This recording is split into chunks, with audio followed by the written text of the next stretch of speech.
Karl Rillo, et täna oli suurepärane start kohe esimesest kurvist esimesena minema, et ei lasknud selle kohta käes ka ära, et oli see raske kohta hoida. Eks kindlasti oli, et seda oli teada, et isegi kui on paks liiv, siis usakatel on ikkagi suur eeliskiiruse osas, et nad on kõigist üle ja nad on asjaga 6 rahvuste krossi tiitlit võitnud, aga läksin kindlate mõtetega ja kohe, kui stardivõidu sain, siis oli ka siht silme ees, et tuleb see ära teha ja fännide toetusega, kes siin kõik kohale on tulnud ja suutsin selle ära tuua. Usakas tuli sul päris kannule ka, et sul tagarattad ja tema esirattad olid isegi koos päris tihti ja päris kaua, et tegi see sul sõidu raskeks ka?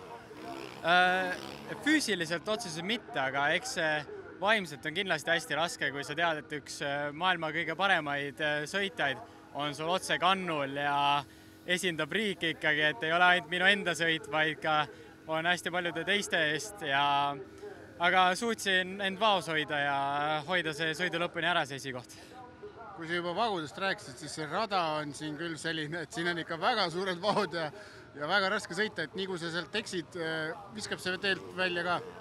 Jah, eks ta väga ei andesta, et iga väiksem kui viga lööb sind kohe kas soonest välja või lööb auk, et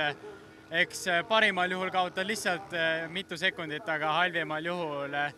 eks loodame, et kellelgi juhtu, aga eks siin võib kukkumisi kindlasti tulla, et see rada väga ei andesta. Siin oli isegi vahepeal näha, et mõningad kvoodid jäid lihtsalt soontesse kinni, et kas sa valid ka mingit sooni, mis ei ole nii kõrged? Jah, eks soont saab valida selle järgi, kui sa oled neid sõitnud, et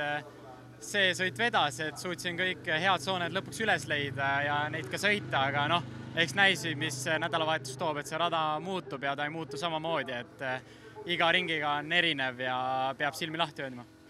Tänud sulle, edu homseks! Aitäh!